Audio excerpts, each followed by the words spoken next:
Hello বন্ধুরা, কেমন আছো সবাই? আশা করি সবাই খুব ভালো আছো। আমার নতুন আরেকটি ব্লগে তোমাদের অনেক স্বাগত জানাই।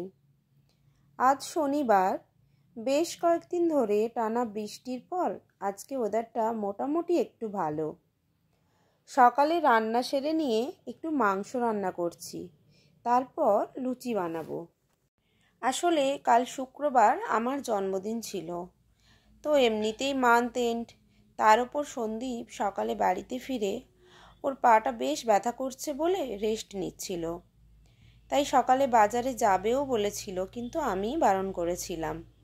তো জন্মদিনে প্রায় কিছুই করব না বলে ভিডিও করিনি। অন্যান্য দিনের মতো অ্যাজ ইউজুয়াল ছিল জাস্ট।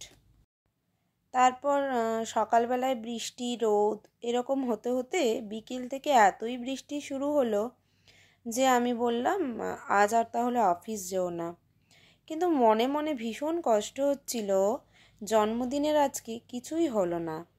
মায়ের কাছে থাকতে দুদিন ধরে খাওয়া দাওয়া করতাম। আসলে নিজে সারা বছর রান্না করলেও পার্টিকুলার স্পেশাল কোনো ডেতে নিজে রান্না করে নিজের অকেশান সেলিব্রেট করতে ইচ্ছে করে না।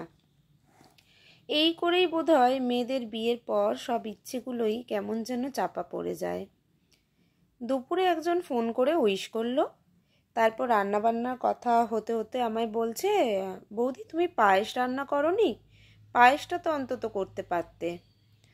তো আমি বললাম না, করিনি গো।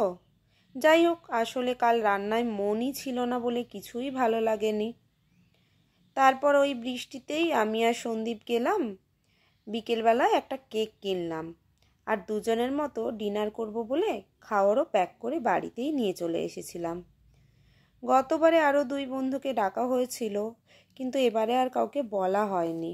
দাঁড়াও, মাংস রান্নাটাও ওদিকে কমপ্লিট হয়ে গেছে আর লুচিগুলোও ভাজা হয়ে গিয়েছে। হ্যাঁ, যেটা বলছিলাম, কাল কি হয়েছিল যতটুকু ভিডিও করেছি কেক আনার পর থেকে, চলো সেটা শেয়ার করতে করতে বাকিটা তোমাদেরকে বলি। জাস্ট আমি রেডি হয়ে কেক কেটেছি, আর তারপর আমার ফোনটা ভিডিওতে বসিয়ে ওর ফোনটা নিয়ে দুজনে একটু ছবি তুলছিলাম। হঠাৎ দরজায় দেখছি কেউ ধাক্কা দিচ্ছে। তখন ওই প্রায় 9টা মতো বাজে। আমরা তো অবাক, কারণ এত রাতে কেউ আসার কথা নয়। ইভেন সন্দীপেরও ডিউটি চলে যাওয়ার কথা এতক্ষণে। তো দেখলাম, ওই যে বললাম না সকালে আমায় ফোন করেছিল, ওরা এসেছে।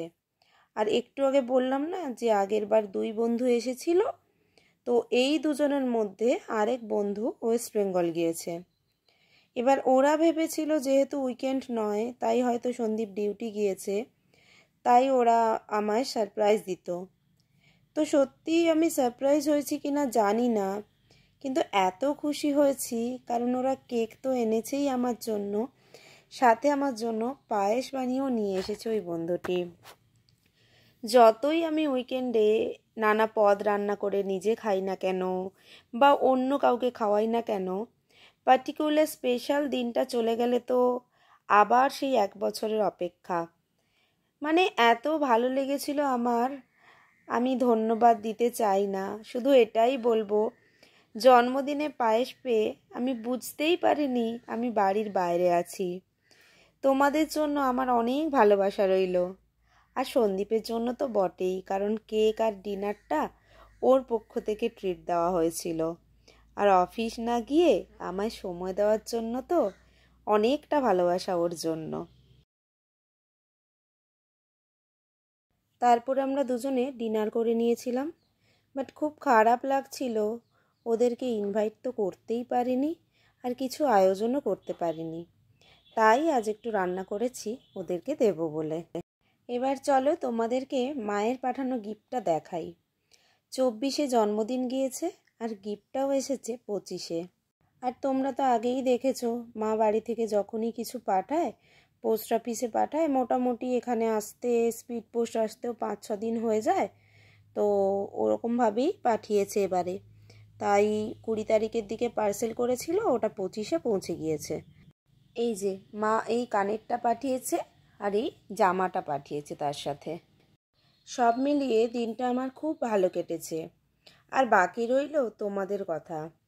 এতজন আমায় ফোন করে, ফেসবুক, হোয়াটসঅ্যাপ, মেসেঞ্জারে মেসেজ করে এত উইশ করেছো, আমি সত্যিই খুব আপ্লুত। তোমরা সবাই খুব ভালো থেকো। আজকে সত্যিই ব্লগ বানাচ্ছি বলে সকলের কথা শেয়ার করতে পারছি। থ্যাংক ইউ সবাইকে। চলো তাহলে ব্লগটা এখানেই শেষ করছি। সবাই খুব ভালো থেকো, সুস্থ থেকো, সাবধানে থেকো। আর ব্লগটা কেমন লাগলো আমায় জানিও। ফেসবুক থেকে দেখলে আমার পেজটা ফলো করো, আর ইউটিউব থেকে দেখলে চ্যানেলটা সাবস্ক্রাইব করে দিও। চলো তাহলে এখানেই শেষ করছি। টাটা।